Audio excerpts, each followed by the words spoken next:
नाम हाती मोक्ष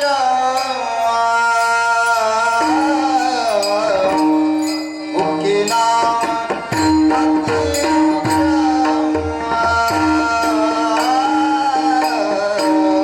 मुखी नाम हाती मोक्ष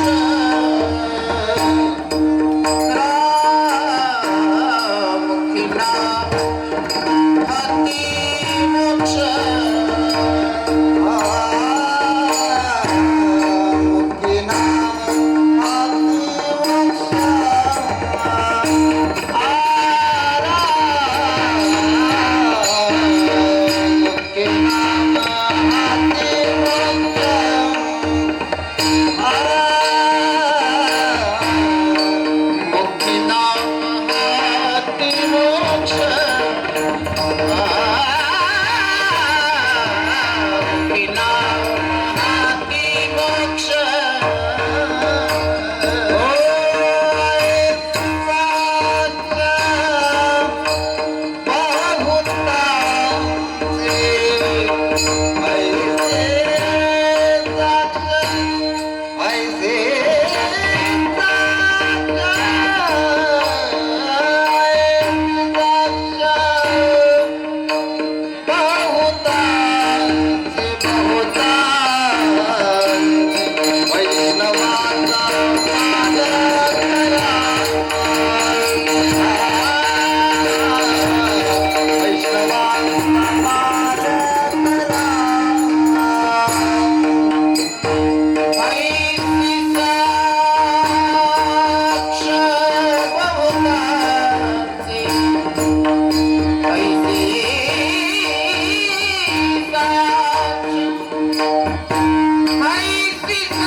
वैष्णवांचा माल खरा तुर तुरा वस्तूंसी भस्म दंडन लगे काठी तीर्था अटी प्रमाण वैष्णवांचा माल खरा तुर तुरा वस्तूंसी तुका म्हणे आडकाठी नाही भेटी देवाची वैष्णवांचा माल खरा तुर तुरा वस्तूंसी विठ्ठल.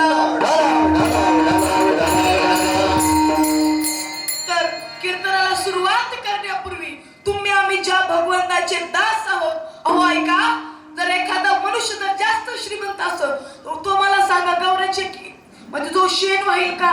अजिबात नाही का. मी श्रीमंत आहे, माझी काय पर्सनॅलिटी, पण विचार करा जो हा पृथ्वी चालवतोय तो किती श्रीमंत आहे. तो म्हणजे आपला पांडुरंग आहे. आणि तो पांडुरंग इतका श्रीमंत आहे अख्खं ब्रह्मांड सुद्धा मावणार नाही, पण आपल्या भक्तांसाठी केराच्या टोपल्या सुद्धा त्यांनी वाहिल्या. आपल्या भक्तांसाठी एका राजाची सुद्धा हजामत केली आणि वारकऱ्यांचं हृदय म्हणजे तो पांडुरंग आहे. अशा पांडुरंगाला एकदा नमन करूया. पांडुरंगा करो प्रथमा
आमचे सगळे गुरुजी वर्ग आणि आपल्या सत्तेतील अनमोल रत्ने म्हणजे वादक असतील आमचे सुहास महाराज सर्वच. एक सांगू का,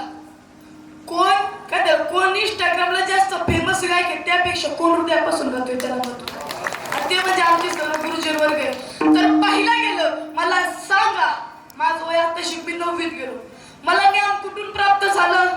युट्यूब, इंस्टाग्राम, हे कुणाची कीर्तन ऐकून अजिबात नाही. तर ह्या वारकरी संप्रदायावरती सर्वात मोठा उपकार असेल तो म्हणजे ज्ञानोबांचा आहे. मला सांगा, फक्त ज्ञानोबारायचं तुकोबारायचं नाव बाजूला करा, कोणच किंमत देणार नाही. म्हणजे आपल्या वारीमध्ये किती लाख माणसं, किती लाखो पब्लिक चालतं, वारकरी चालतात. कधी ऐकले का सर्पदंशाने मृत्यू? कधी ऐकले का वारीमध्ये हात टेकाला? घरी जेवता जेवता येतो पण वारीत अजिबात नाही. कारण आपण कुणासाठी चालत असतो तर संतांच्या विचारांवरती चालत असतो. कारण संतांनी सांगितले वाचावी ज्ञानेश्वरी, डोळा पाहावी पंढरी. एक सांगू का, जीवनामध्ये आल्यानंतर ज्ञानेश्वरचे एक तरी पारायण करावं. आम्ही कीर्तनकार आहेत, आम्ही मेन हिरो आहेत का? नाही. पडद्यामागचे कलाकार म्हणजे सर्वात श्रेष्ठ ते म्हणजे व्यासपीठ चालक असतात. आम्ही 2 तास किती आरडलो त्यापेक्षा जो ज्ञानेश्वरीचं नियमाने पारायण करतो ते व्यासपीठ चालक. आणि त्या व्यासपीठ चालक म्हणजे अख्खा वारकरी संप्रदाय ज्यांच्या जीवावर जगतो ते ज्ञानोबाराई. आणि आम्हा सर्व लेकरांना ज्यांच्यामुळे ज्ञान प्राप्त झालं ते ज्ञानोबारायांचं ज्ञान. अशा ज्ञानोबारायांच्या ज्ञानाला आणि ज्ञानोबारायांना वंदन करूया. ओम नमो ज्ञानेश्वरा.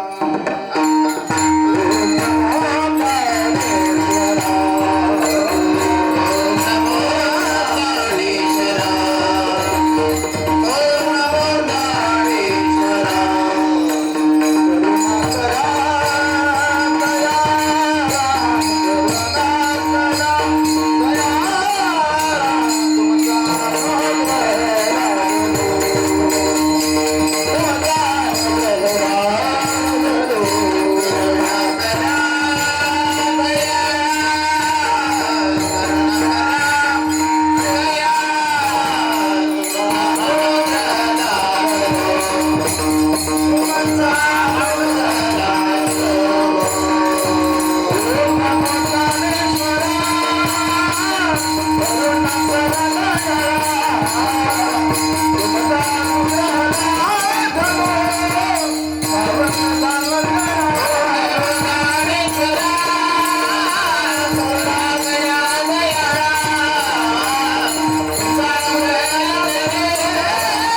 गावचे कीर्तनकार झाले आपल्या आरे महाराज मृदुंगाचे आर्य झाले आणि ही लहान लेकरांच्या गळ्यात टाळाला काय पाहिजे दुसरं विठ्ठल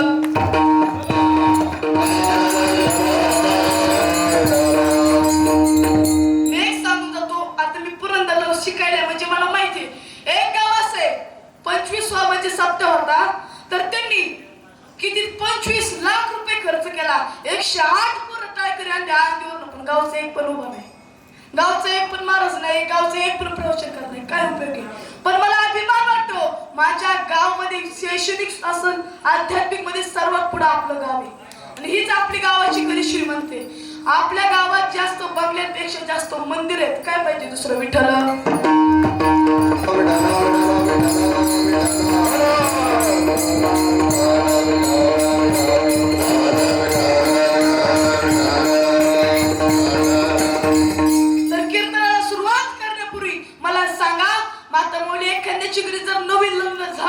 आपण काय म्हणतो तू खंडेरायाचा गोंधळ घाल घरात कुठलाच गोंधळ होणार नाही आपलं तर सप्ताह आहे इथे तर किती गोंधळ करणारे असतात तर मी खंडेरायाच्या चरणी खंडेरायांना स्मरण करून असं म्हणतो की आमच्या कीर्तनात कुठल्याच प्रकारचा गोंधळ म्हणजे पाऊस नका येऊन देऊ विठ्ठल एक सांगू का देवाचा नक्की निष्ठावंत भक्त कोणता कीर्तन करतो तो करतो पायवारी करतो तो खरं पाहिलं गेलं पायवारी करणारे सर्वश्रेष्ठ भक्त कारण कीर्तनकार कीर्तन करतात ह्याचा अर्थ बाकीचे 22 तास काय करतात त्याला महत्व आहे तसंच जे वारकरी असतात घरादाराचा त्याग करून 15 दिवस देवाच्या भक्तीमध्ये चालतात आणि अख्खा आयुष्य त्या भगवंतासाठी समर्पित करतात एक सांगू का तुम्ही संन्यासाला जाऊ नका वेगळं देवाला प्राप्त करण्याचा वेगळा मार्गच नाही फक्त देव माझा आहे आणि मी देवाचा आहे असं म्हणून जीवन जगा अशा वारकऱ्यांच्या चरणी नतमस्तक होऊया मस्तक है पाया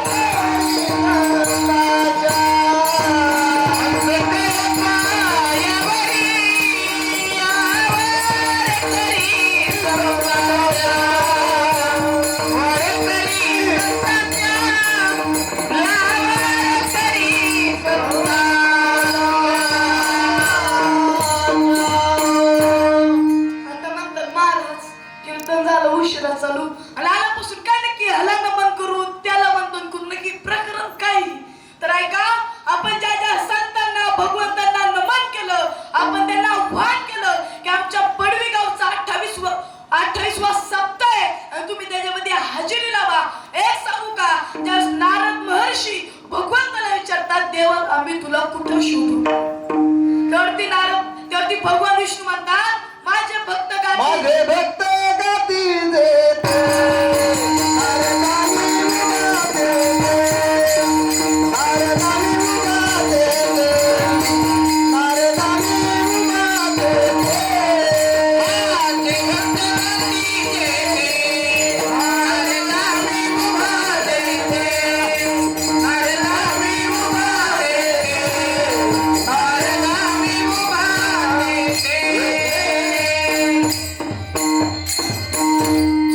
अरे नामी अभ्यास करा तर ऐका काय सांगतात की देवा त्यावरती नारद महर्षी म्हणतात नारद महर्षींना म्हणतात नारद ऐक एक वेळ मी त्या संन्यासांच्या हृदयापासून बाजूला होईन जी वनामध्ये तपश्चर्या करतात तिथून त्यांच्या हृदयापासून मी बाजूला होईन पण जिथं माझं भजन चालतं तिथं मी उभा आहेच का इथं मी माझं सांगतोय का मी लय मोठे आहे माझ्या प्रपंचाचं सांगतोय माझं घरचं सांगतोय का नाही मी कुणाचं गातोय देवाच्या भक्तांचं गातोय विठ्ठल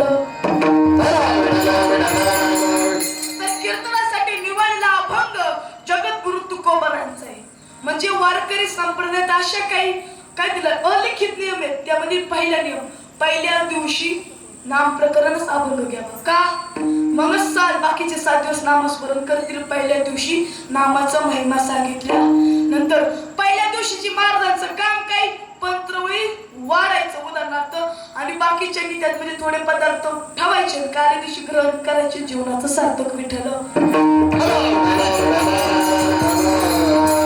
तर अभंग तुकोबारायचा आहे 4 चरणांचा आहे तुकोबाराय म्हणतात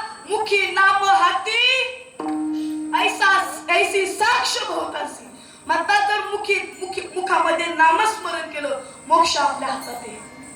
का सांगू का?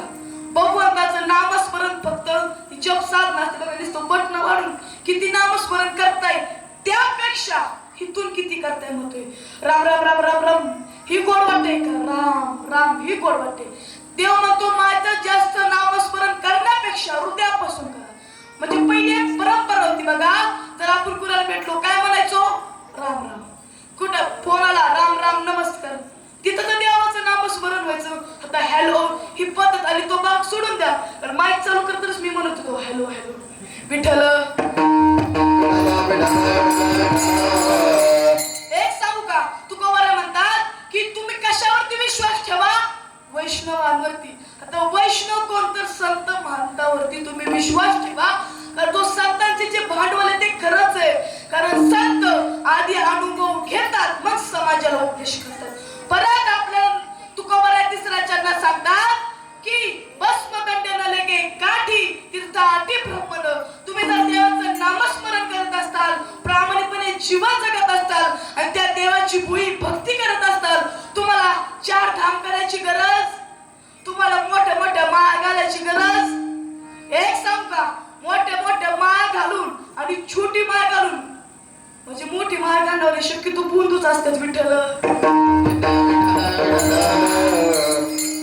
मला सांगा मोठी माळ घालून तेवढंच पण लागतं जेवढं छोटी माळ घालून पण लागतं. कारण वारकरी संप्रदाय देखावा नको, वारकरी संप्रदाय देखावा नको, त्यामध्ये फक्त समर्पण आणि विश्वास असावा. हे आपल्याला तुकोबारा चार चरणात सांगतात. आणि तुकोबारा शेवटच्या चरणात सांगतात तुका म्हणे आड काठी नाही भेटी देवाची. ही जर तुम्ही साधना केली तुमच्या परमार्थामध्ये कुठलाच आड काठी येणार नाही, त्यामुळे तुमची देवाबरोबर गाठ पडणार नाही असं तुकोबारा सांगतात विठ्ठल. हा झाला कीर्तनाचा सरळ भावार्थ. आता अभंग करूया. तुकोबारा पहिल्या चरणात सांगतात मुखी नाम हाती मोक्ष ऐसी साक्ष बहुतासी. पण तुकोबारा तुम्ही ते एके ठिकाणी असं म्हणाल न लगे मुक्ती धन संपदा संत संग देई सदा. मनुष्य आणि संत यामध्ये खूप मोठा फरक आहे. संत स्वतःच्या मनाने जन्माला येतात, स्वतःच्या मनाने जातात. आपल्याला काय दिलं? जन्माला दुसरा घालतो, नाव दुसरं ठेवतं, पहिली आंघोळ दुसरं घालतं, मेल्यानंतर दुसराच अंगणी देतो आणि प्रॉपर्टी पण दुसऱ्याचीच होती. आपण आपल्या मनावरती जगत नाही. पण तुम्हाला जर 84 लक्षणीचा फेरा चुकवा असं एक सांगू का? मनुष्य जन्म हा जेवढा चांगला आहे त्यापेक्षा तेवढा वाईट सुद्धा आहे. कारण जेवढे कर्म केले ते ह्या जन्मामध्ये फेडावे लागतात. पण एक सांगू का? मनुष्य जन्मामध्ये जास्त पैसे तो सुखी आहे का? जो समाधानाने जीवन जगतो तो सुखी. म्हणजे आपण सर्व शेतकरी माणसाला पडूया बघा, म्हणजे सर्व आपण शेतकरी. मला सांगा दिवसभर रानात कष्ट करायचं आणि संध्याकाळी जेवलं की खातो, पडलं की सकाळीच उठायचं. आपण समाधानी आहेत. काय काय जे श्रीमंत असतात त्यांना विचारा आज 1 लाख झाले उद्या 2 लाख कशी होते. हे प्रत्येकाचं काही पैसा कमवा, मी म्हणतो कमवा, पण चांगल्या मार्गाने कमवा, चांगल्या मार्गालाच घालवा. कारण एक सांगू का? तुम्ही पैसे कमवत असताना प्रत्येक कीर्तनात मी सांगतो दान धर्म करा. आज आमच्या म्हणजे आमच्या वस्तीच्या आज पंगत आहे. आभार मानव तेवढं कमी आहे. कारण 28 वर्षात कधीच आमची पंगत झाली ना, आज पहिल्यांदाच आमच्या पंगत आहे. आणि मला अभिमान वाटतो, मी कीर्तन सांगतो ना आमच्या गावची पंगत आहे बरं का, आमच्या वस्तीची पंगत आहे. बस माझं कीर्तन करून हे सांगतं चला गाव आमची वस्ती दान धर्म करायला लागली. काय पाहिजे दुसरं? अन्नदानासारखं पुण्य नाही. एक सांगू का? एखाद्या मनुष्याला केव्हा जास्त त्रास होतो? खूप भूक लागती, खूप भूक लागती, जेवाय मिळणार नाही तर किती त्याला त्रास होता, आतून वेदना होतात की मला जेवायचंय जेवायचंय. आणि त्याच्या मुखामध्ये जर तुमच्या मधून घास पडत असतील, त्याला जो शांत लागते तो म्हणजे जीवनाचा खरा उद्देश आहे. कारण तुकोबाराने तुम्हाला वेगळं काहीच करावं सांगितलं नाही. तुकोबारा अशी होती की देवा आम्हाला मोक्ष नको, आम्हाला जन्म घ्यायचंय, तुझ्या सोबत राहायचंय, संतांच्या संगतीत जायचंय. पण या उलट आपलं आहे का? तर आपण मनुष्य जन्माला आल्यानंतर मनुष्याच्या मागून दुःख असतं. प्रत्येकाला दुःख आहे. एक दुःख झालं की दुसरं दुःख चालू. पहिलं दुःख लग्न होत नाही आणि लग्न झाल्यानंतर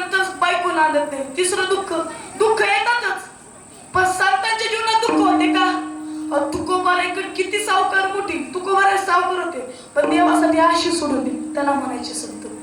संतांच्या चरित्रावरती संतांच्या विचारांवरती आपला विश्वास पाहिजे. माझ्या कीर्तनाचे काही टॉपिक मी निवडले की ह्या कीर्तनातून हे सांगायचे समाज जागावा. कारण माझ्यापेक्षा देवाची भक्ती तुम्हाला जास्त माहिती आहे. तर तुम्ही जो मी जन्माला आलो नव्हतो तेव्हापासून हा सप्ताह चालू आहे, तेव्हापासून लोक कीर्तनाला येतात. तुम्ही 28 वर्षात किती महाराज आपल्या गावातून गेले. पण हे सांगायचंय की जीवनाचं नक्की सत्य काय, जीवन का जगते आणि जन्म का दिलाय. आता खरं बोलू का, माझ्या पुढे इतके दिग्गज कीर्तनकार आहेत माझी बुबडीवरती.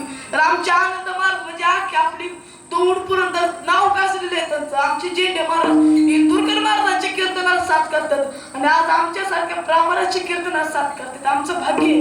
आमचे दुर्गुडे महाराज म्हणजे आमची जीवलगत सर्वात जास्त. कारण दुर्गुडे महाराजांसारखा जो स्वभाव आहे तो कोणाचाच नाही. किती शांत स्वभाव, माणुसकीचा स्वभाव ते आमचे दुर्गुडे महाराज. कारण मला सांगा, व्यासपीठ चालक उभा राहतो का? व्यासपीठ चालकाला खुर्ची लागती, तो पुढेच येऊन बसतो महाराज. बरोबर आहे. ज्यांनी सप्त्याचा अनुभव घेतला त्यांना माहिती. आता नवीन मी पण सप्त्यात जातोय ना, बघतो ना उरका बाकीची म्हणतात चालू तोच म्हणते. पण आपल्याला व्यासपीठ चालू खूप छान लागले. कारण सकाळी काकड्यापासून संध्याकाळी कीर्तनापर्यंत त्यांचं आपल्याला साथ आहे. विठ्ठल आता आपल्या मूळ विषयाकडे येऊ की तुकोबारांनी मोक्ष का सांगितला असावं बरं आपल्याला. कारण आपण 84 लक्ष म्हणजे कधी आपण कुत्रा झालो, तुम्ही नाही मी पण वेगळ्या माळाचा मनी. कधी कुत्रा झालो, कधी मांजर झालो, कधी बैल झालो आणि देवाजवळ आपला आत्मविनवणी करायचं. देवा एकदा मनुष्य जन्म दे, आयुष्यभर तुझी भक्ती करत. आणि ज्यावेळेस देवाला आपली क्यू येते, काय म्हणतो मी क्यू येते, तर ती देव गर्भात आपल्याला पाठवतो. आणि गर्भात पाठवल्यानंतर आता म्हणतात महाराज तू आत्मा गर्भात येतो कसा. तर ज्ञानेश्वरीमध्ये 8व्या अध्यायामध्ये मी सकाळीच वाचत होतो, असं वर्णन आले. एखादा आत्मा काय करतो, विठ्ठल विठ्ठल. तुमची दृष्ट काढ तेवढी कमी, फक्त बोलू नका कीर्तनात. ज्यांची आई वडील येत असताना घरी जाऊन दृष्ट काढा. कारण पोरग डीजे पेक्षा कीर्तनात नसले. विठ्ठल नाही का, म्हणजे एखादा आत्मा तो चंद्रलोकावरती जातो. चंद्रलोकावरती गेल्यानंतर जे आपले जे फळ असतात ते काही वैशिष्ट्य फळ असतात, त्याच्यावरती तो आत्म्याची ट्रान्सफर होते. आणि तो आत्मा एखादी स्त्रीने खाल्ला, सांसारिक व्यवहारानंतर तो पुत्र आपल्या पोटामध्ये वाढतो त्या स्त्रीच्या. त्यामध्ये त्या फळामध्ये अनेक पुण्य असतात, अनेक आत्मे असतात.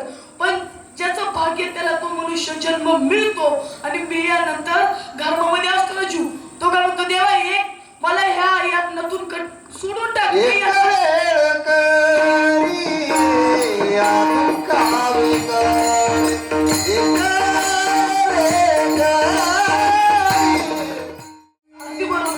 जोरदार काय झालं की आपला आत्मा आपण तर पडतो की देवा मला एकदाच बाहेर काढ. 9 महिने 9 दिवसानंतर तो आत्मा बाहेर येतो. त्याला हवेचा स्पर्श झाला, तो मागचं सगळं विसरतो. एक सांगू का, कीर्तनात जो गायक टाळ आहे ना, 100 वर्षाचं पुण्य लागतं तेव्हा गायक टाळ येतो. आपल्या 1000 वर्षाचं पुण्य लागतं गायक माळ येते. कारण माळकरी माणूस साधे नाहीत. माळकरी म्हणजे देवाचे सर्वात जवळचे भक्त. कारण तुम्ही किती नामच, मला एक सांगा, एखादी बॉटल असेल, त्या बॉटल मध्ये पाणी जास्त आहे पण त्याला टोपण नसेल, ते पाणी वायाला. तसं जर भक्ताच्या गायचं माळ नसेल, तो भक्त कधी खाईल सांगता यायचं नाही. विठ्ठल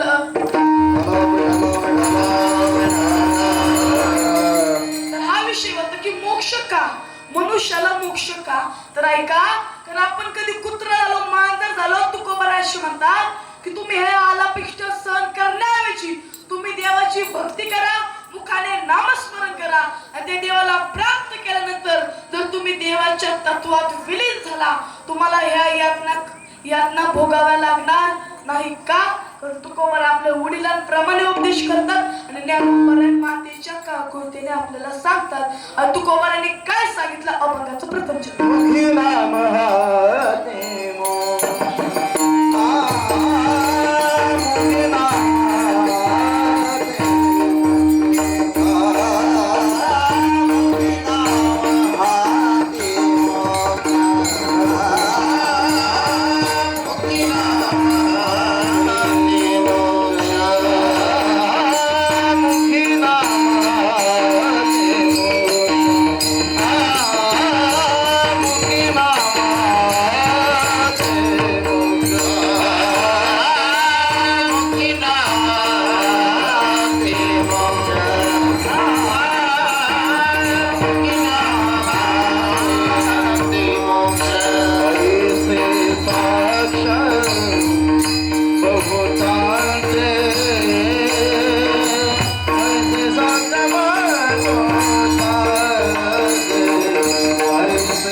वैष्णवांचा मालक तुरा तुरा वस्तुसी.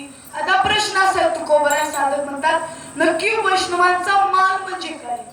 वैष्णवाचा माल, आता माल या शब्दाची व्याख्या पाहिली गेली, माल म्हणजे पैसा किंवा अनेक काही आपले जो साधने वस्तू तो म्हणजे माल. पण तुकोबरा आपल्याला सांगतात वैष्णवांचा माल म्हणजे काय. म्हणजे संतांकडचा पैसे, संतांकडचे वस्तू अजिबात नाही. संतांचे उपदेश म्हणजे वैष्णवांचा माल आहे, म्हणजे संतांचा माल आहे. आणि संतांचा माल हा खराच आहे. संतांचा माल आपल्याला मान्य करावा लागेल, कारण संतांनी जीवनामध्ये तुकोबरांनी सांसारिक जीवन जगता जगता परमार्थ केला. आता सर्वांची एक लग्न तुकोबरांची दोन झाली, दोन लग्न तुकोबरांची झाली, तरी सुद्धा देवाचे लाडके भक्त तुकोबराई. आता मागे इतका भक्तांचा रिफ्लेक्स लावलाय, दृष्ट फोटो काढावा का. हे संत प्रपंच करत होते की, पण त्यासोबत त्यांनी प्रपंचासोबत भजन केलं म्हणून त्या प्रपंचाचा परमार्थ झाला. म्हणजे संत हा संतांचा इथं फोटो आहे का, कारण संतांनी हाडापेक्षा तेवढा सोसल्या. आपल्या मनुष्याची गोष्ट एवढीच आहे, माणूस जिवंत आहे तोपर्यंत किंमत कळत नाही, माणूस गेल्यानंतर किती डोकं आपटतं. ज्ञानोबारांचं जिवंतपणी जोळी शेण टाकलं, जिवंतपणी जोळी शेण टाकलं. आज अख्खा देश ज्ञानोबारांकडे झुकतो, कारण ज्ञानोबारांनी आपली ताकद सिद्ध करून दाखवली की मी कोण आहे. वयाच्या 16 वर्षी म्हणजे वयाचं 16 वर्ष म्हणजे 10वी. मला सांगा 10वीच्या पोराला काय ज्ञान असणार आहे.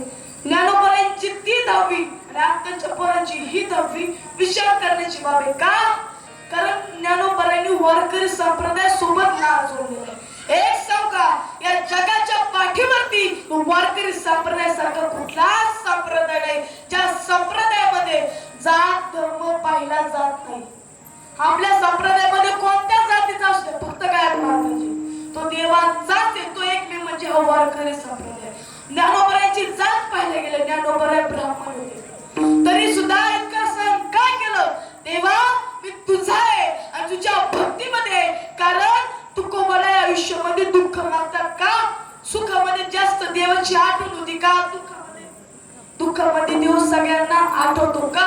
आणि दुःखामध्ये केलेली भक्ती हितून भक्ती असते, कारण त्यामध्ये कुठल्याच स्वार्थ सुख देवा दुःख आले ते दुःख बाजूला सार बाजूला सार. महाभारतामध्ये पाहिलं गेलं पांडवांची आई कुंती आयुष्यात इतकं दुःख आलं पण शेवट पर्यंत देवाला सोडलं. आताची परिस्थिती वेगळी आहे की देवा तूच आमचं वाटोळ केलं, तुझ्यामुळे ही झालं ते झालं. आता एक जण म्हणला की मी देवाची इतकी भक्ती करत होतो माझी बायकोच गेली, देवाने माझं वाटोळ केलं, मी भक्ती करायची सोडून दिली. म्हणलं अरे आपल्या पृथ्वीलोकावरती किती जातात, 150 कोटी माणसं राहतात, त्यातलं तूच दिसलं का देवाला वाटोळ करायला. प्रश्न आहे देव का वाटोळ करत, कारण एके ठिकाणी देव म्हणतो की भक्त हे म्हणजे माझं हृदय. तुम्ही एक वेळा माझी भक्ती कमी करा म्हणजे संत आहेत त्यांची भक्ती करा. कारण सांगू मला एखादी प्रश्न केला महाराज की नक्की संत श्रेष्ठ का देव, तर त्याला मी मार्मिक उत्तर दिलं अरे ऐक तुला कोणता शिक्षक जास्त आवडतो, जो शिक्षक तू चुकल्यावरती मारतो तो का जो तुला समजून सांगतो तू चांगला वागला. तो म्हणलं जो मला समजून सांगतो तो शिक्षक मला जास्त आवडला. तर ती मला अरे संत पण तसेच आहे. वाईटांचा धर्माची तू मूर्ती बाबा पुण्य तुझ्या हाती. वाईटांचा नाश करण्यासाठी भगवंत जन्म घेतो आणि वाईटांचा नाश करतो. पण संत असे नास्तिकाला आस्तिक करतात. पण सर्वात श्रेष्ठ संत आहे. आणि आपला विठ्ठल फक्त ह्याच मूर्तीत आहे का? अजिबात नाही. आपली भावना आहे देव ह्या मूर्तीमध्ये. पण एक सांगू का, तुकोबरा म्हणतात देव आहे देव आहे उद्या मंदिर शोधू. म्हणजे आमच्या मुरली काका आलेले. मला सांगा काका, मी खूप पडेला जो आपण घेतला आम्ही त्यांनी सुखी नाता घेतले मुखी ना माती मोक्ष. बरोबर, मी तो पण अभंग घेऊ शकलो असतो. पण म्हणलं अरे हा अभंग सर्वात मला आवडला का? संतांचा मान आणि संतांवरती विश्वास ठेवण्यासाठी हा अभंग आहे. आज आपला जो समाज आहे तो भरकटच झालाय. नको त्यांच्यावरती विश्वास ठेवलाय. पण एक सांगू का, आपला विश्वास त्या देवावरती पाहिजे. देवा तू माझं वाटोळ केलं मी तरी तुझाच आहे आणि चांगलं केलं तरी तुझाच आहे. आताची भक्ती अशी महाराज, आपण नारळ फोडायला जातो सगळे जातात. नारळ तर चांगला निघाला एवढा तुकडा देवापुढे ठेवतो घरी खोबऱ्याला. आणि जर नारळ नासका निघाला का त्याचा खोबऱ्याला उपयोग होत नाही, घरच्या वाटण्याला उपयोग होत नाही. म्हणून देव बोला अशी भक्ती जर आपण केली तर आपल्याला कसा खरा बघतो म्हणावं विठ्ठल. ज्यांनी ज्यांनी संतांवरती विश्वास ठेवला त्याचा जीवनाचा उद्धार झाला. का सांगू का, आपल्याला हैबत बाबा माहितीये बंद पडलेली वारी त्यांनी चालू केली. ते हैबत बाबा वयाच्या 50व्या वर्षापर्यंत एका राजाचे तिथं सरदार होते. आणि जेव्हा ते रिटायर झाले, सेवानिवृत्त झाले, त्यावेळेस येत असताना त्यांना काही म्हणजे गुंड होते. त्यांनी पकडलं की आता प्रॉपर्टी जास्त पैसा आहे आणि गुंडांनी पकडल्यानंतर त्यांना बांधून ठेवलं. याला मारून टाका पैसे घेऊन चला. तुका म्हणे धन धनासाठी घेतली प्राण.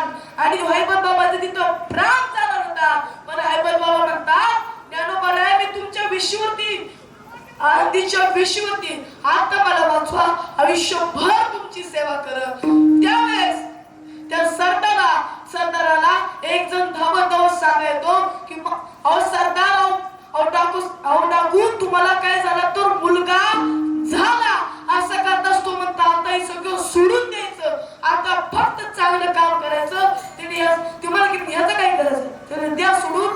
त्यावरती संत हैबत बाबा आपली ती जेवढी जी इस्टेट होती एखादा म्हणला असता कुणी ऐकलं मी केली म्हणून देवाला अख्खं आयुष्य तुझ्यासाठी जाईल. कुणीच ऐकलं नव्हतं. पण संतांवरती विश्वास ठेवला. आयुष्यभर घरी न जाता संतांची भक्ती केली. आज सुद्धा आपण ज्ञानोबरांच्या दर्शनाला जातो. हैबत बाबांची पायरी तिथे का? संतांवरती विश्वास ठेवला. आपलं पण जीवन तसंच आहे. आपल्या जीवनामध्ये वेगळी भक्ती करायची काहीच गरज नाही. जे आपल्याला संतांनी सांगितले, जे आपल्याला संतांनी सांगितले की तू कशी भक्ती कर, त्यावरती विश्वास ठेवून भक्ती कर. कारण तुम्ही किती श्रीमंत भक्ते हा पाहत नाही. मला सांगा आता आपले संत आहे त्यांच्या अंगावरती किती हजाराचे कपडे आहेत, किती तुला सोनं आहे. पण इथून जो भाव आहे ना तो महत्वाचा आहे. तुम्ही तुमचं आयुष्य तुमची भक्ती डिपेंड करत नाही की तू किती श्रीमंत आहे, पण तुमची भक्ती ही करते की तुझा देवाबद्दल किती भाव आहे. हनुमंतरायांनी आयुष्याचा त्याग करून त्या रामासाठी आपलं अख्खं जीवन वालं राम प्रभूसाठी. का? देवा मला कळले की माझा कोण आहे. अहो आपले आई वडील सोडले नाही या जगात कोणीच आपलं नाही. प्रत्येकाला आपला स्वार्थ पाहिजे. मी मोठं झालं पाहिजे, बाकी त्याचं तिकडं वाटोळं होईल. आता लहानपणी सगळे चेलसाठी खेळ खेळले असतील तर चेलसाठी पण खेळमध्ये काय आहे, एखादी कवडी मारली तर आता आपण जातो ह्याला मारायचं पण मला जिंकायचं. तसंच आता कलियुगामध्ये आहे की ह्याचा काटा काढून मला पुढे जायचंय. आणि आता परिस्थिती अशी आहे मी पुढे नाही गेलो तरी चालेल पण माझ्या पुढे नाही गेला पाहिजे. अकबर बिरबल यांची कथा माहितीये. ज्यावेळेस अकबर काय करतो, एक रेष मारतो आणि म्हणतो बिरबलला अरे तू ह्याच्यापेक्षा मोठी रेष करून दाखव, या रेषेला नेश होता. तू काय करतो त्यापेक्षा मोठी रेष मारतो, म्हणतो छोटी रेष कोणतीही. तसंच आहे दुसऱ्याची जळण्यापेक्षा आता जळणे हा प्रत्येकाचा स्वभाव आहे. षडगुणांपैकी तो एक आहे पण षडगुणांचा शेवटच्या भाषणामध्ये देऊ शकतो.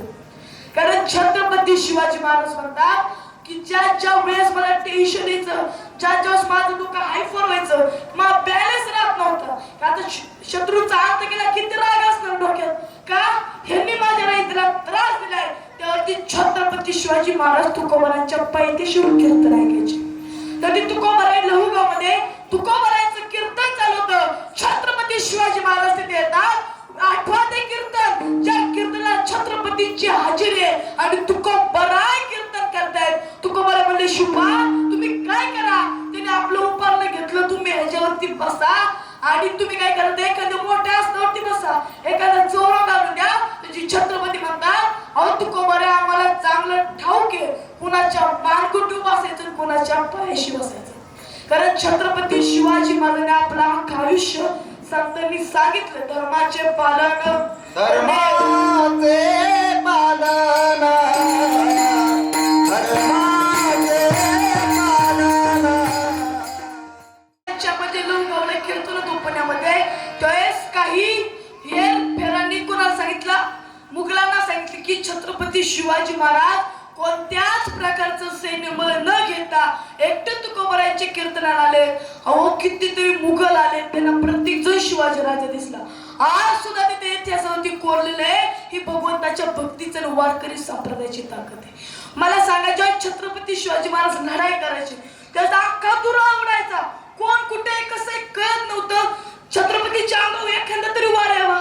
किती विध छत्रपतीने केली, एक तरी वार त्यांच्या अंगावर आला असता आणि एका वारामध्ये छत्रपतीचा तिथं अंत झाला असता. पण कारण भगवान कृष्णांनी सांगितलंय, संतांनी सांगितलंय, जो धर्माचं रक्षण करतो ना, धर्म त्याचं रक्षण करतो.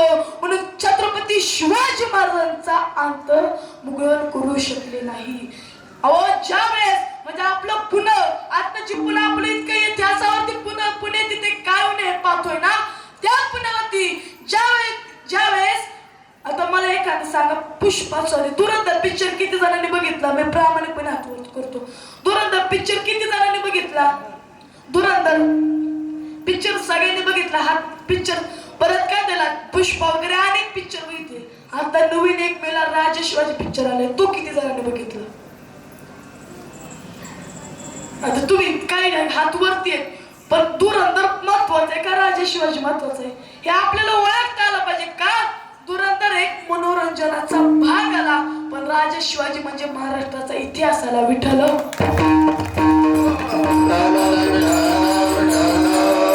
मी पण तो कालच पिक्चर बघितलं, छत्रपती राजा शिवाजी.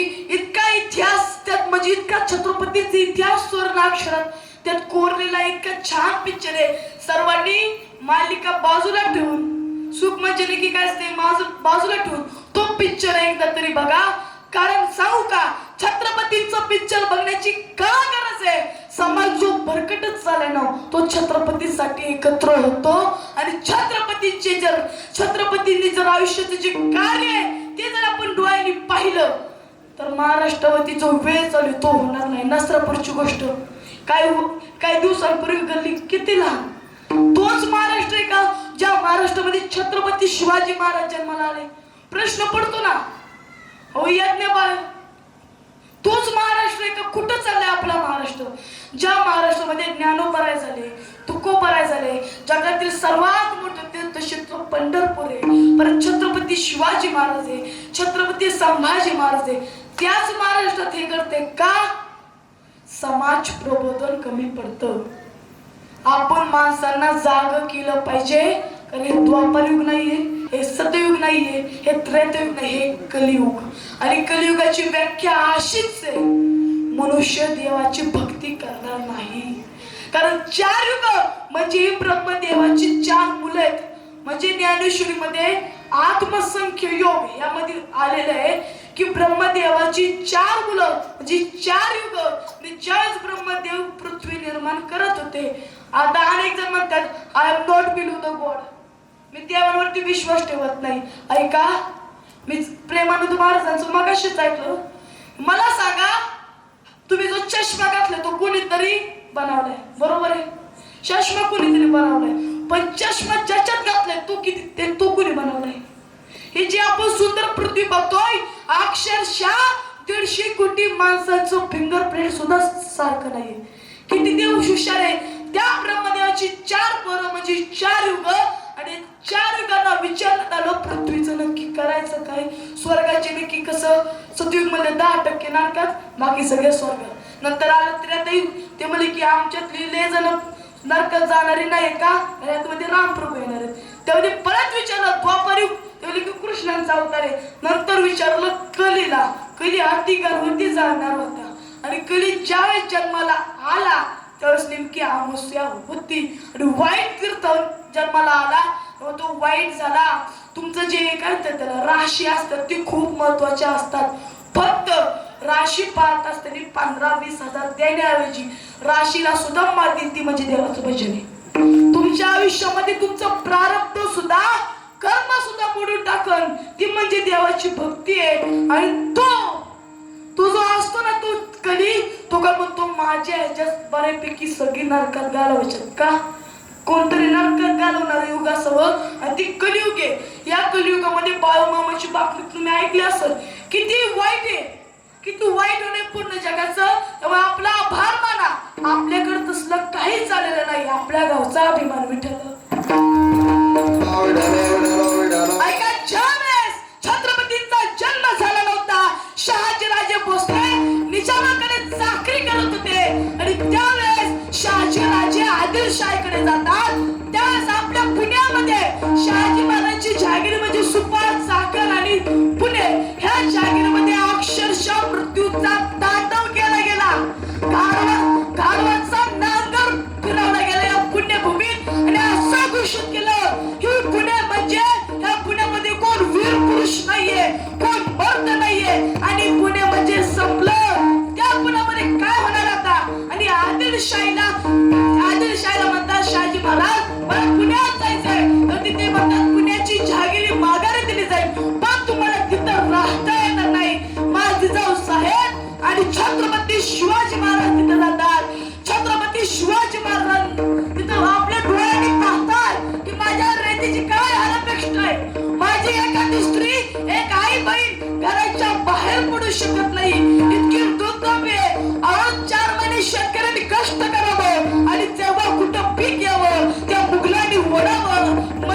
मंदिरं बंद पडलेली, कोण देवापाशी जातात. अख्खा समाज, अख्खी रयत महादेवापाशी बोलू दे की देवा पाठव, तुझा कौल कोणतरी पाठव. देवा तू जिवंत आहे ना, सांग मग कोण येणार आमच्यासाठी.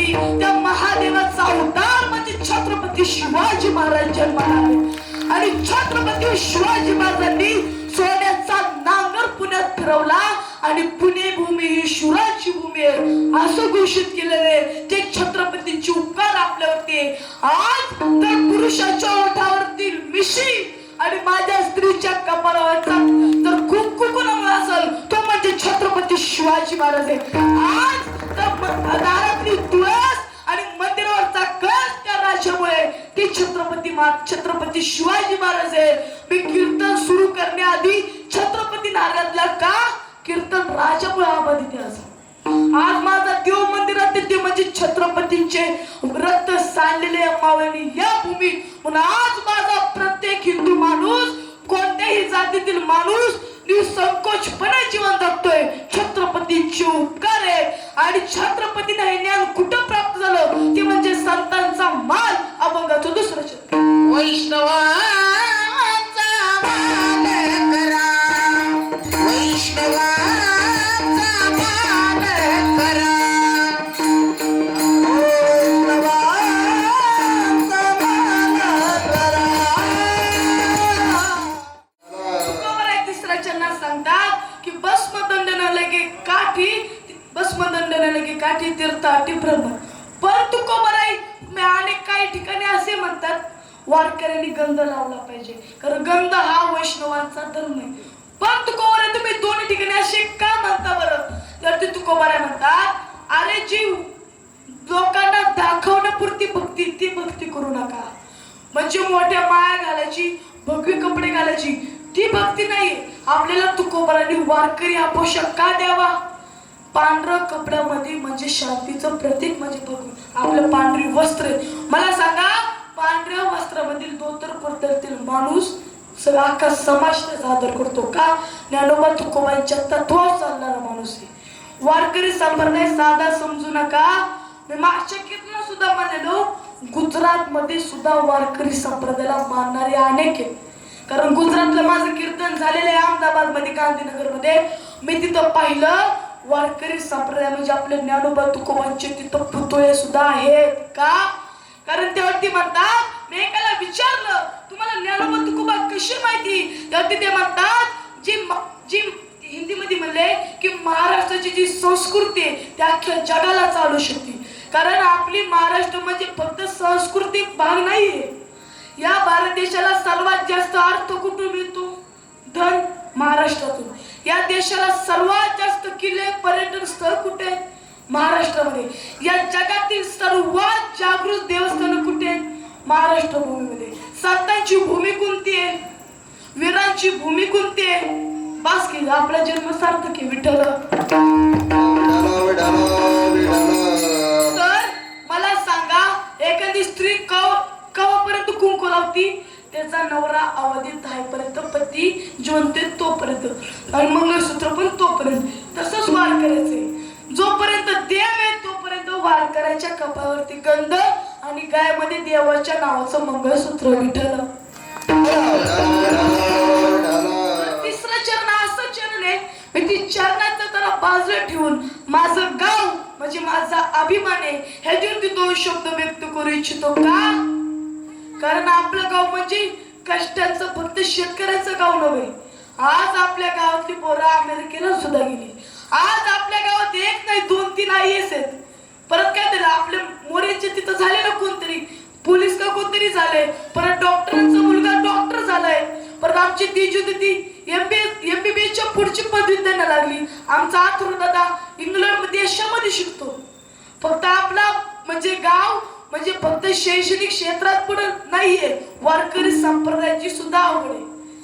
सांगा काका, मुरली काका, 7 ते 9 का टायमिंग इतका समाज जमतो. 9 ते 11 असतं. लोक जिवले असते, जी झोपले असते. कीर्तन तुमचं बाजूला नव्हत्या, कीर्तन मंदिरात करावं लागलं असतं. पण आज 7 ते 9 टायमिंग आहे. इतका समाज काहीतरी इच्छेने येतो की आम्हाला काहीतरी सांगा. आणि कीर्तनात विनोद करणं म्हणजे खूप मोठं पाप आहे. कारण कीर्तन तुम्हाला बरं वाटावं यासाठी आम्ही कीर्तन करत नाही, तुमचं बरं व्हावं. कीर्तन चांग, कीर्तन चांग,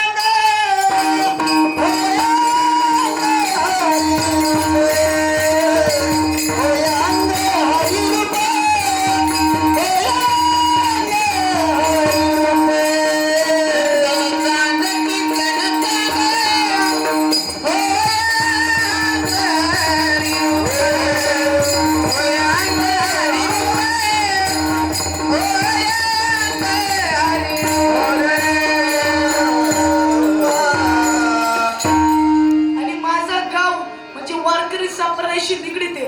कारण संतराज महाराजांची पालखी ज्या गावामध्ये राहते ती गाव म्हणजे साधे का? म्हणजे आपल्या चौथऱ्यावरती आपले संत श्रेष्ठ संतराज महाराजांची, संतांचे राज्य म्हणजे संतराज महाराज, त्यांची पालखी येते. आणि आपले श्रद्धास्थान म्हणजे हरिभक्त परायण गुरुमूर्ती आपले सुरेश महाराज साठे, त्यांनी आपल्या गावचा सप्ताह सुरू केला. उद्या आपल्या दादा महाराजचं कीर्तन आहे. पण ज्यावेळेस त्यांनी कीर्तन चालू केले असतील इतका समाज येत असेल का? अजिबात नाही. पण ज्या वेळेस आता तरुण पिढींना कीर्तन आवडावं लागलं का? कारण आधीची तरुण पिढी आपण पाहतो, आताच्या तरुण पिढीला जसं त्यांचं शैक्षणिक ज्ञान महत्वाचं आहे, जशी शाळेची मार्क महत्वाचे तसे संस्कार महत्वाचे आहेत. एक सांगू का, हे काय घेते चांगले फक्त बोलू नका. कारण देवाच्या भक्तीत कीर्तनात बोलणारे बेडूक होतात. हे तुम्हाला सांगितले. तुम्ही आज्ञा नाही, तुम्हाला सर्व माफ आहे. पण एक सांगू का, मी पण आधी इथं होतो, आज इथं आलोय का? फक्त वारकरी संप्रदायाची कृपा आहे. आम्हाला दादांना माहिती की मी तुमच्या सोबत बसवला किती वेळा आलोय. मला टाळ नव्हतं, आमच्या बापूने टाळ शिकवलं, 1 2 इकडं अशी त्यांनी मला टाळ शिकवलेलं आहे. म्हणजे म्हणाय गेलं माझा जन्म झाला नाही तेव्हापासून वारकरी संप्रदाय येते. आणि आज ती माझ्यासारख्या लहान मुलाचे कीर्तन आले, त्याची मी हृदयापासून आभार मानतो. आणि एक सांगतो, म्हणजे देवाची भक्ती करण्यासाठी जास्त लेट ठेवा देव म्हणजे लेच बस बघाला संन्यास गुण इकडंच फिरा इकडं जावा ही करण्याची गरज जास्त नाहीये. कारण प्रपंचासोबत परमार्थ करता येतो. तुम्ही सगळे सांसारिक लोक तुम्ही सगळे आला तुम्ही काय करता दिवसभर काम आणि संध्याकाळी सप्ताह का असावा. जर सप्ताह असतो तर पुढचं वर्ष आपल्याला कसं जगावं हे आपल्याला सप्ताह शिकवतो. कारण सप्ताह म्हणजे साधी गोष्ट नाही. या जगामध्ये जर पाहिला गेलं या जगाला कोण या भारताला कोण चालत असेल म्हणजे वारकरी संप्रदाय. जर वारकरी या जगात नसते तर आज इथं म्हणजे कुणाची मुंडकी कुठे गेली असती काही सुद्धा नसती.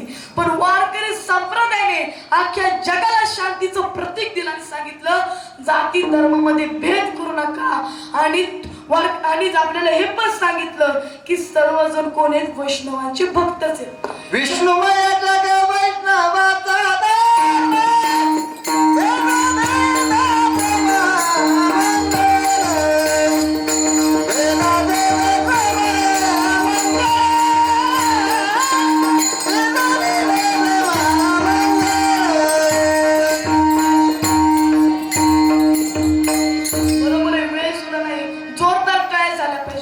वैष्णवांचा धर्म म्हणजे आपण. आणि ऐका छत्रपतींनी कधीच जाती धर्मामध्ये भेद केलेला 18 पगड जाती छत्रपतींना. आपल्या गावात सुद्धा अनेक जातीचे लोक अनेक धर्माचे लोक आपण एकत्र राहणारी माणसे आणि आपण काय करतो तर देवाची भक्ती करतोय. त्या भक्तीचा आपण वाढवून न करता वारकरी संप्रदाय कसे आहेत अभंगाचं तिसरं चरण. सर्वांनी आपले हात उंच वर करा करा करा करा करा सर्वांनी हात ठोका रकुमाई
मुखी नाम हाती मोक्ष ऐसी साक्ष बहुतांसी वैष्णवांचा माल खरा तुर तुरा वस्तूंसी भस्मदंड न लगे काठी तीर्थाटी ब्रह्मन वैष्णवांचा माल खरा तुर तुरा वस्तूंसी तुका मने आड काठी नाही भेटी देवाची वैष्णवांचा माल खरा तुर तुरा वस्तूंसी विठ्ठल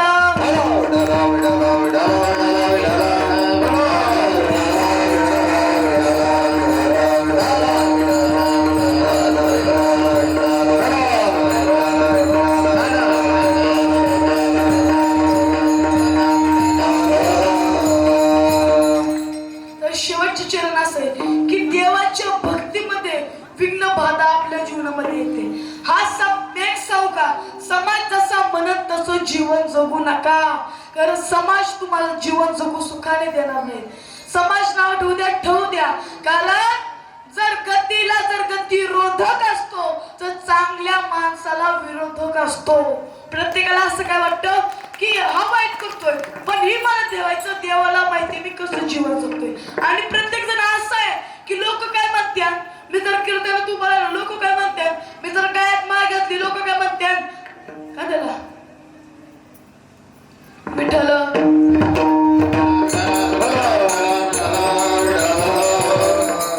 खाऊन दमला देवपूजेला हे लोक म्हणणार आहेत. कारण चांगल्या कामाला लोक कधीच प्रतिसाद देत नाही. पण आमचं गाव असं आहे, काही ठिकाणी अशी म्हणतात की जिथं पिकतं तिथं विकलं जात नाही. खोटं आमच्या गावकऱ्यांनी करून दाखवलंय. त्यांच्याच गावचा महाराज आज कीर्तन करतोय कारण बाकीच्या ठिकाणी संधी दिली जात. आता महाराज अनेकांचे प्रश्न, महाराज कशाला मोठे ठरवतात आताचे लोक, ज्याचं पाकिट जड तो मोठा महाराज. हे खोटे. ज्याला जास्त ज्ञान आहे त्याबद्दलची भक्ती आणि ज्ञानेश्वरची जेवढी जास्त पारायण ज्याने केली तो सर्वात मोठा महाराज असतो. विठ्ठल माझा गाव म्हणजे भोळा समाज आणि देवावरती विश्वास ठेवणार आहे. कारण इतक्या बहुसंख्येने इतका समाज जमते म्हणजे आपल्या गावामध्ये इतका समाज आज कीर्तनाला आहे. प्रत्येक जण गायच्या धारा उरकून आलेले, शेतामध्ये राब कष्ट करून आलेले, परत नोकरीवरनं थकून आलेले की डोक्याला टेन्शन आहे पण देवासाठी कीर्तनाला आलेले. आणि ते कीर्तनाचं सत्य म्हणजे तुमच्या जीवनाचं सत्य सांगितल्याशिवाय माझे कीर्तन करण्याला तुमचे कीर्तन ऐकण्याला अर्थ नाही. तर ऐका, आपल्या जीवनाचं सत्य एकच आहे, माणुसकीने जीवन जगा. कारण तुम्ही जास्त पैशा मागे धावला, खांदा द्यायला पैसा येत नाही. तुमच्या दशक्रियाला पैशाने काही ठिकाणी असे आहेत मोठ्या लोकांची तर ज्यांनी माणुसकी जपली नाही त्यांची तिथं लोक येत नाही, भाड्याने लोक आणून बसवतात. ये बाबा कुणीतरी या, कार्यक्रम उठला पाहिजे. पण जर माणुसकी जपली, 4 पैसे कमी कमवा पण 4 माणसं आपल्या जवळचे 4 माणसं कमवा. कारण मेल्यानंतर मैतीला खांदा देणारे 4 आपल्या जवळचे पाहिजेत. आणि जन्म आणि मृत्यू देवाच्या हातात असेल तर आपल्या हातात आहे म्हणजे जीवन आहे. आणि जीवनामध्ये देवाची नामस्मरण करा आणि आपला कोणता तरी एकतरी देव करावा. आपला तो एक देव करून घ्यावा. आपला एक कोणता ना कोणता देव करा. तुम्ही त्या विठ्ठलाला आपलंसं करा किंवा स्वामी समर्थाला आपलंसं करा. कारण एक सांगू का, सगळे देव वेगळेच आहे, प्रत्येक अवतार वेगळे. म्हणजे एखादा सूर्य असतो, सूर्यामध्ये जर अनेक म्हणजे बिंब वगैरे अनेक ठिकाणी आपण भांडी ठेवली त्यामध्ये अनेक ठिकाणी प्रतिबिंब दिसतो. याचा अर्थ काही सूर्य अनेक आहे का नाही, सूर्य एकच आहे फक्त प्रतिबिंब जास्त आहे. तसं देव एकच आहे फक्त अवतार कार्य जास्त आहे. त्यामुळं तुम्ही स्वामी समर्थांची सुद्धा आपल्या गावात खूप भक्ती केली जाते. कारण घरातलं एक जण तरी स्वामी समर्थांची इथं गेला अख्ख्या घराला पुण्य लागतं. कारण माझी बहीण सुद्धा स्वामी समर्थांची तिथं जाते आणि आपलं गाव मानणारा समाज आहे स्वामी समर्थांना. आणि आपल्या गावामध्ये भक्ती आणि शक्तीचा संगम म्हणजे आपलं मावळा प्रतिष्ठान. आज म्हणजे आपली शिवजयंती काय साजरी झाली, पहिल्या दिवशी कीर्तन, दुसऱ्या दिवशी भारूड, कुठं डीजे नाही, कुठं वाईट नाही, फक्त समाज जागा बाबा. खरंच मावळा प्रतिष्ठानसाठी जोरदार काय मला मावळा प्रतिष्ठानचे एका सुद्धा कार्यकर्त्यांनी सांगितलं नाही नाव घ्या, पण माझा स्वभाव असा आहे जो चांगलं काम करतो मी त्याचं नाव घेतो. विठ्ठल म्हणजे पाहिलं गेलं आपली शिवजयंती सुद्धा किती अनेक जोमाने साजरी झाली पण आपला सप्ताह किती यावर्षी किती पब्लिक आहे. एक सांगू का, तुमच्या पोरांना कीर्तनाला आणा. कारण कीर्तन म्हणजे मला सांगा, जर आपण खडकावरती पेरलं उगवतं का, जर सुपीक ह्याच्यात पेरलं तर ते उगवतं. तसंच आता तुमचं वय झालंय, तुम्हाला देवाची भक्ती माहिती पण जी लहान लेकरं आहेत ह्या मुलांसाठी टाळ्या झाल्या पाहिजे. मस्ती गाणं घातलं पण जाऊ दे पण कीर्तनाला कीर्तनात बसले यांचं तेवढं कौतुक करावे. कारण आताची पोरं मोबाईल सोडून कुठं जास्त लक्ष देत नाही. पण आपल्या गावची जी तरुण पोरं आहेत ती सप्त्यामध्ये पण खूप भाग घेतात. कारण मी बघतो ना वाढायला बाकीचे असे असतात आपले पोरं शेवटपर्यंत वाढत असतात. आणि आपल्या गावाचं खरंच कौतुक करावं तेवढं कमी. कारण अभिमान आहे मला पडवीचा असलेला भानुबा देवाचा वारसा आपल्याला लागलेला आहे. म्हणजे ज्या वेळेस आपले स्वराज्याचे म्हणजे छत्रपतीचा राज्याभिषेक झाला, त्यानंतर राज्याभिषेकानंतर पहिले सरसेनापती अंबेराव मोहिते, तर त्यांची पहिली लढाई होती. आता राज्याभिषेक झालाय, त्याचा खर्च कुठून भरावा? जो बहादूरगड आहे त्यावेळेस तिथं जो भरावा होता त्या कुरकुमला सैन्य मुक्काम मिळतो आपल्या गावची तिथं होती. मग आपण घोडे सांभाळे का असं पण छत्रपतीची आपण सेवा केलेली आहे आणि छत्रपतीची सुद्धा सेवा केली आणि संतराज महाराजांची सुद्धा सेवा करतोय. म्हणजे भक्ती आणि शक्तीचा समागम म्हणजे आपले पडवे आणि आपण देवाची भक्ती करतोय. आपल्याला कुठलीच आडकाठी येणार नाही. अभंगाचं शेवटचं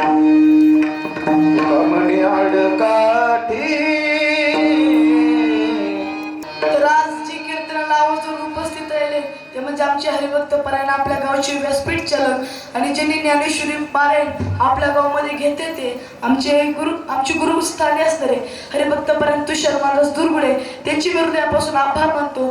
तसेच म्हणजे त्यांचं जिल्ह्यात नाव गाजले म्हणजे आमचे विनोद महाराज झेंडे, आपल्या गावाला हिरा सापडलेत म्हणजे आमचे सगळे गायक असे आमचे विनोद महाराज झेंडे, त्यांच्या चरणी नतमस्तक होतो. पण आमचे आनंद महाराज हाटकर असतील, कारण अनेक कीर्तनाला त्यांनी आम्हाला साथ केलेले आणि हृदयापासून ते आम्हाला साथ करतात. तर काही ठिकाणी कीर्तनकारांमध्येच भांडण असतात, माझ्या पुढे नाही गेला पाहिजे, पण त्यांचा मी शिष्य असल्यास मला ते कायम साथ करतात. असे आमचे गुरुस्थानी असणारे आनंद महाराज हाटकर, त्यांची मी हृदयापासून आभार मानतो. आणि मृदुंग सम्राट मृदुंगाचार्य, त्यांच्या तालावरती आपलं अख्खं गाव नसताना अख्खं कीर्तन ज्यांच्यावर रंगलं ते आमचे हरिभक्त परायण सुहास महाराज वाघमोडे खूप छान मृदुंग वाजवतात. कारण तरुण जसं वाळवंटात पाणी लागणं कठीण आहे तसं तरुण वयात अध्यात्माची गुढी लागणं कठीण आहे, ते आमचे सुहास महाराज करतात. खूप छान त्यांचा पकवास आहे आणि त्यांच्याचे निमित्त नतमस्तक होतो. परत आपले नवीन अथर्व महाराज देवकर खूप छान पकवास, फक्त रियाज करत राहा आणि खूप छान ते वाजवतात. ते त्यांच्या निमित्त नतमस्तक होतो. आमचे गाडे महाराज असतील त्यांच्या चरणी नतमस्तक होतो. पण आज आपल्या कीर्तनाची लाईव्ह शूटिंग ते म्हणजे हरिभक्त पण आमचे मंगेश दादा टकले, ते बेलसरवरून खास कीर्तनासाठी उपस्थित राहिले, त्याची हृदयापासून आभार मानतो. म्हणजे कुणालाही कीर्तन परत पाहायचं असेल तर रामकृष्ण युट्यूब चॅनलला सर्च करा आणि आपण अनेक कीर्तनाचे नवीन व्हिडिओ पाहू शकता. त्यांचे आभार मानतो. ते म्हणजे सहकुटुंब सहपरिवाराने उपस्थित राहिले, त्यामुळे त्यांच्या हृदयापासून आभार. त्यासोबत स्वप्नांजली माईक सिस्टीम आणि मंडप डेकोरेशन खूप छान साऊंड सिस्टीम आहे. म्हणजे एक टॉप त्यांचं तिथं जाया पण त्याची कमी बासू नाही त्यांनी दिली. म्हणजे कीर्तनात जाया त्यांचं नुकसान झालं पण त्यांचं कर्म काय असेल ते त्यांचं झालं. पण खूप छान सिस्टीमचं कौतुक करणं तेवढं कमी आहे. कारण मला शेवटपर्यंत सांगावं लागलं, इको द्या, ट्रबल द्या, बेस द्या, आवाज खाली करा, गेन करा, खूप छान सिस्टीम. आणि आपल्याच गावचे म्हणजे आमचे नवनाथ काका असतील त्यांच्यासाठी जोरदार तयार झाले. ज्यांचं कीर्तनाचं सौजन्य होतं ते म्हणजे आमच्यावरती निस्वार्थ प्रेम करणारे आमचे संदीप काका असतील, आमचे राजेंद्र काका असतील, त्यांच्या चरणी नतमस्तक होतो. आज ज्यांची पंगत झाली ते म्हणजे आमपासून शितोय आमच्या आपांचे आभार मानतो. त्यासोबत आज त्या आपल्या वस्तीची म्हणजे आमच्या शितोय वस्ती नायकाचं महाराजांची पंगत आहे. खरंच मला कौतुक वाटते आमच्या वस्तीचं की त्यांनी खूप छान असं पंगत दिलेली आहे. त्यांनी सर्वांनी त्याचा आस्वाद घ्या आणि ह्याच उपस्थितीने दरवर्षी तुम्ही उपस्थित राहा. तसेच मी कीर्तनाला पूर्ण विराम देण्यापूर्वी आपल्या गावचं तरुण मंडळ त्यांचे आभार मानतो. कारण कुस्तीचा आखाडा काय त्यांनी भरवला होता यावर्षी, काय यात्रा देखणे स्वरूपी आपली यात्रा झाली, त्यांची मी हृदयापासून आभार मानतो. ते म्हणजे आमचे मिळून असतील सर्वच असतील, पण मावळ्या प्रतिष्ठान असेल जे काय वाढण्याची सत्तेच्या ठिकाणी साथ देता येते आणि तुम्ही सर्व श्रोते मंडळ तुमचे हृदयापासून आभार मानतो. कारण तुमच्याच गावचा मुलगा तुमच्या पुढे कीर्तन करते तो तुम्हाला आनंद वेगळा आहे. आज कीर्तनासाठी आवर्जून उपस्थित असणारे आमचे आबा उपस्थित राहिले, आबा दादा भोसले, त्यांचा मुलगा सुद्धा वारकरी संप्रदायात शिकतोय. परत आमचे सर्वच मंडळ, परत माझी आत्या म्हणजे सोनात्या आलेली आहे, मामा सुद्धा आलेले आहेत, परत माझी मावशी कुशेगाववरनं सुद्धा आलेली आहे आणि तुम्ही इथं जमलेले सारे समाज तुमच्या हृदयापासून आभारलो. कारण एके ठिकाणी म्हणतात ना, किन आपण की नामले हे सारे ही आपले, त्यापेक्षा स्वामी समर्थांचे सेवक आणि पडवे गावचे आदर्श नागरिक सर्वांच्या हृदयापासून आभार मानतो. आणि कीर्तनात माझं काय चुकलं असेल तर मला क्षमा करा. माझी जे बोबडेवाणीने मी बोललो ती सेवा भगवंताची मी अर्पण करतो आणि ह्याच अभंगाचा असाच अर्थ असेल हे माझे त्यांनी काहीच नाही. कारण प्रत्येक ठिकाणी जर गाडी पाहायला गेली या ठिकाणी वेगळी दिसती, पुढून वेगळी दिसती आणि ह्या ठिकाणी वेगळी दिसती. तसंच अभ्यासाचा कीर्तनाचा अभ्यास करताना प्रत्येक अभ्यास जो अभ्यास करतो कीर्तनकाराला कीर्तनाचा अभंग जरा वेगळ्या पद्धतीने सोडवतो आणि तो मुखी नाम हाती मोक्ष हा अभंग मी मानलेला आहे. आणि लेट पण थेट असे आमचे पोपटराव भोईट म्हणजे आमचे काका खूप छान असा विना त्यांनी मामा तिने खूप छान असा विना घेतला शेवटपर्यंत. कारण परत विनय करीत त्याच्यासाठी जोरदार काय झालं पाहिजे. परत श्रीराम भजनी मंडळ असं दोन तर घालू नये कारण वारकरी संप्रदाय दोन तर असले की जरा कट्टर वारकरी वाटतो. त्यांची मी त्यापासून आभार मानतो. परत सर्व विनेकरी म्हणजे तुम्हाला पुढे भविष्य नंतर एका फोनवर 100 कीर्तनकार मिळतील पण पहारेचा विनेकरी मिळणार नाही. त्या पहारेच्या विनेकरांसाठी जोरदार परत आमची जोरदार काका पहिल्याच वर्षी आले वाटतो पण खूप छान. कारण तुकोबारांची आठवण झाली ती चिपळ्या अनेक मावळा म्हणून ते इथं काम करते ते त्यांच्या विरुद्ध त्यापासून आभार मानतो. सर्वांचे आभार मानतो आणि कुणी जेवल्याशिवाय घरी जाऊ नका ही विनंती करतो. कीर्तनाला पूर्ण महाराज